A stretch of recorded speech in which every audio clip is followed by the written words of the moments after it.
Mwanangu, Mungu nakutangulia. Mwanangu, Mungu nakutangulia.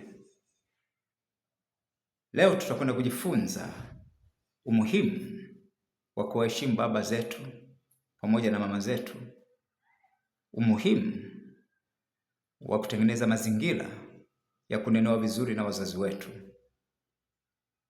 Miaka 27 sasa imepita.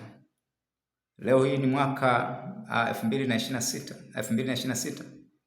Ni miaka 27 sasa imepita. Maneno haya bado ninayakumbuka. Nakumbuka jinsi ambavyo tulikuwa tumekaa nyumbani, uwanjani, nje, nikiwa na babangu, nikiwa na mamangu. Tumekaa uwanjani wakati huo tayari najiandaa kwenda kidato cha 5, kwenda form 5. Maneno haya yakatoka kwenye kinywa cha babangu wakati ndio nimekwisha jiandaa kwenda form 5. Baba akatamka maneno haya: mwanangu, Mungu nakutangulia.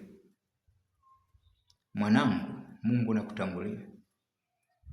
Ni miaka mingi imepita, lakini maneno haya hayatoki. Bado ninayakumbuka kama ni leo, kama vile ni leo tu.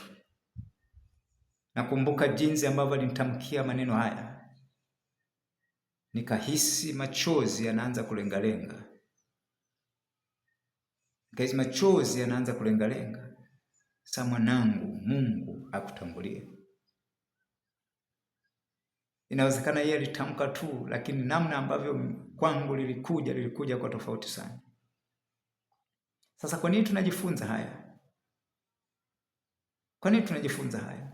Kujifunza ili kama wewe ni kijana, wewe ni mtoto, ni vema ukatambua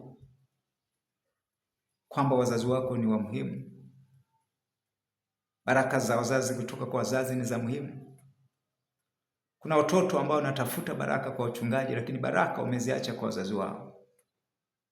Miaka 27 iliyopita tukiwa uwanjani, kijiji kizuri cha Bumlainga ambacho kwa wakati ule kilikuwa Mfindi DC, wilaya Mfindi, lakini kwa sasa kiko Mafinga TC. Tulikuwa tumekaa uwanjani najiandaa kwa ajili ya kwenda kidato cha 5. Maandalizi mengi yamekwisha kufanyika. Baba ananitamkia maneno haya kwamba mwanangu, Mungu nakutangulia. Mwanangu, Mungu nakutangulia. Tunaposoma kwenye Waefeso 6 mstari wa 2 mpaka wa 3, maandiko yanasema kwamba waheshimu baba yako na mama yako. Waheshimu baba yako na mama yako. Amri hii ndio amri ya kwanza yenye ahadi. Na kwa nini nasema ni amri ya kwanza yenye ahadi? Amri zingine hazina ahadi. Hii amri ya kuheshimu baba yako na mama yako ina ahadi, kwamba inajaribu kueleza utakapoheshimu baba yako na mama yako utapata faida gani, nini kitakachotokea. Mstari wa 3 anasema kwamba upate heri, maana yake upate baraka na miaka mingi katika hii dunia. Kwa kuna baraka ambazo tunazipata kutoka kwa wazazi wetu. Kuna watoto yamkini wanakufa kabla ya wakati wao kwa sababu ya kutowaheshimu wazazi wao. Kwa sababu ya kutowaheshimu, anasema waheshimu baba yako na mama yako. Hii ni amri ya kwanza yenye ahadi. Amri zingine zinasema kwa kifupi tu usiue. Hakuna ahadi ambayo inasema kwamba usipoua nini utapata. Lakini hii ikasema kwa mpate heri na miaka mingi katika hii dunia. Ni miaka 27 imepita. Maneno niliyotamkiwa na babangu bado ninakumbuka kama vile ni jana, kwamba mwanangu, Mungu nakutangulia.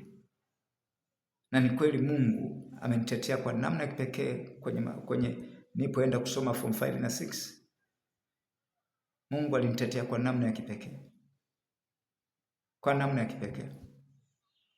Mwanangu, Mungu nakutangulia. Tunajifunza nini hapa?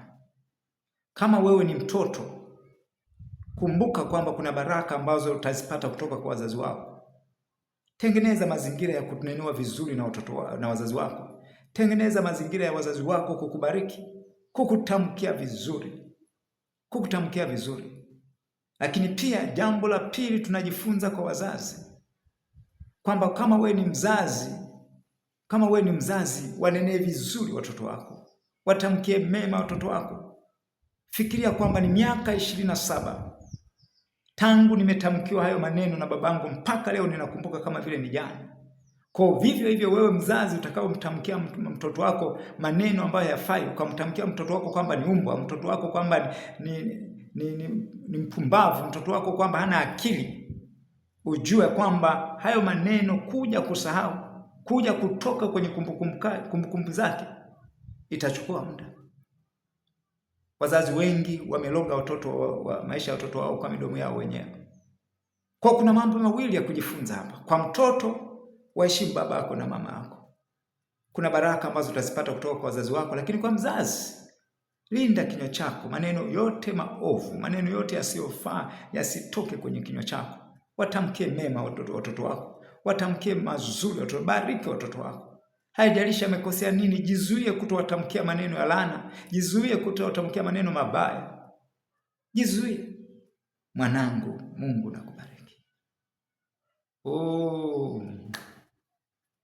Miaka 27 mpaka leo bado ninakumbuka ya maneno.